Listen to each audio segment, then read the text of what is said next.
Bismillahirrahmanirrahim. Wa sallallahu ala nabiyil karim. Monsieur le Premier ministre, nous vous proposons aujourd'hui un contrat qui s'intitule « En route vers l'émergence ». Ce contrat commence par l'inventaire des ressources naturelles dont nous disposons, surtout les ressources souterraines, pour pouvoir objectiver. Monsieur le Premier ministre, nous vous recommandons également des statistiques sur les diplômés chômeurs et d'établir un plan d'employabilité et prendre les mesures nécessaires pour aboutir au plein emploi. Car nous avons des ressources et de la place pour tout le monde, aussi bien dans le public que dans le privé. Monsieur le Premier ministre, un programme axé sur le développement économique incitatif pour encourager les étrangers à venir s'installer chez nous, en anéantissant les impôts corporatifs, car nous avons des ressources naturelles et une situation géostratégique au cœur de l'Afrique, du Maghreb, aux portes de l'Occident et du Moyen-Orient. Monsieur le Premier ministre, nous encouragerons ainsi également les expertises mauritaniennes à revenir rejoindre les grands cadres dont regorge le pays et à faire appel éventuellement à une immigration choisie. Nous recommandons un modèle économique axé sur le développement durable pour bénéficier des crédits carbone et des 20 millions d'emplois dans le monde prévus par le greenwashing.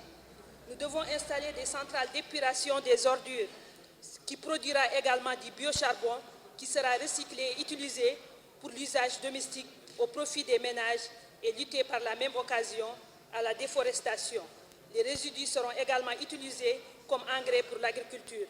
Dans chaque région, nous suggérons également, Monsieur le Premier ministre, la création de bureaux de collecte des projets pour encourager le développement local et hiérarchiser les priorités afin de financer les projets crédibles et rentables pour encourager les micro-entreprises.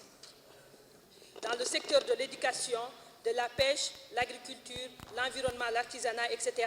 Pour remédier au problème de l'eau, nous devons exploiter les ressources souterraines, Monsieur le Premier ministre, en utilisant le système PVTC qui permet de récupérer 1500 tonnes métriques par jour avec un plan standard et de l'énergie solaire pour assouvir à la soif des populations.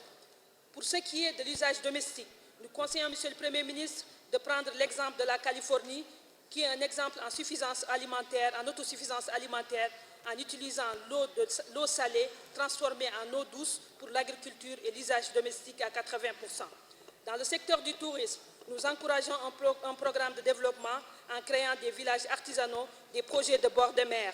Nous recommandons la création, Monsieur le ministre, d'un modèle de gouvernance unique au monde, basé sur le bien-être collectif au service de l'humain. Et avec le président Mohamed Cheikh Ould-Ghazouani, ce pari est bien possible. Nous devons créer notre propre industrie avec nos propres matières premières, des usines de béton, d'acier, de composite et même des usines de fabrication de tout objet que nous pouvons utiliser chez nous, ce qui va des tuyaux et de tout ce qui est matériel de construction et de produits alimentaires. Un plan agricole doit être rédigé, Monsieur le Premier ministre, par des agronomes. Pour l'exécution, ce plan sera financé par des organismes déjà identifiés à 75%.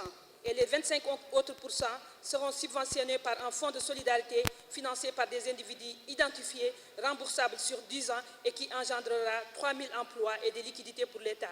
Pour ce qui est de l'habitation, nous conseillons la création de logements sociaux avec un système d'assurance privée et hypothécaire. La CDD doit être partiellement privatisée, un partenariat public-privé pour éviter le non-remboursement des prêts et en remodelant la méthode de gestion qui sera axée sur 3 méthodes. Un fonds d'investissement, un financement guichet unique, une assurance pour la sécurisation des épargnes. Pour la construction d'écoles et d'hôpitaux, nous voulons un partenariat avec des institutions étrangères efficientes pour des échanges de compétences et de complémentarité. Monsieur le Premier ministre, nous savons qu'avec la volonté et la détermination de tous, nous pouvons nous offrir un système éducatif et de santé parmi les meilleurs au monde en formant des professeurs, des infirmiers et autres, donc une main-d'œuvre qualifiée aux méthodes d'efficience optimale. Nous recommandons, Monsieur le Premier ministre, la création de centres communautaires culturels pour promouvoir le civisme, la cohabitation pacifique, la confiance mutuelle, une plateforme de dialogue interculturel. Nous recommandons également de gérer l'image de notre pays qui a été écornée par certaines propagandes avec une stratégie de communication et de bonne gouvernance. Nous suggérons la création de sites web pour offrir des services en ligne par tous les ministères, des centres de formation pour adultes pour qu'il y ait une nouvelle forme de dynamique dans notre pays. Nous voulons une discrimination positive pour les couples mixtes pour encourager l'unité nationale. Les efforts fournis durant la dernière décennie sont louables. Nous en profitons pour remercier le président Mohamed Ould Abdel Aziz sortant qui a balisé le terrain. Cependant, redonnons un idéal à notre jeunesse et un nouvel espoir à une Mauritanie pour tous. Avec le président Mohamed Cheikh Ould Ghazouani, ce pari est bien réalisable sous la gouvernance de M. Ismaël Ould Cheikh Sidia. Osons, avec Mohamed Ould Ghazouani, espérer la politique des 3 tiers des ressources, un tiers des ressources pour la hausse générale des salaires, un autre pour les investissements publics et le 3e tiers, bien entendu, pour encourager les investissements privés. Osons également la parité homme-femme, nous le réclamons toujours. Je vous invite donc, honorables, à voter, chers collègues, massivement pour le programme de notre Excellence, M. Ismaël Ould Cheikh Sidia, que nous savons à la hauteur, et avec ce gouvernement choisi, nous savons que nous ne serons pas déçus et la marche ne fera que se poursuivre, Inch'Allah, bihawlillah. Je vous remercie.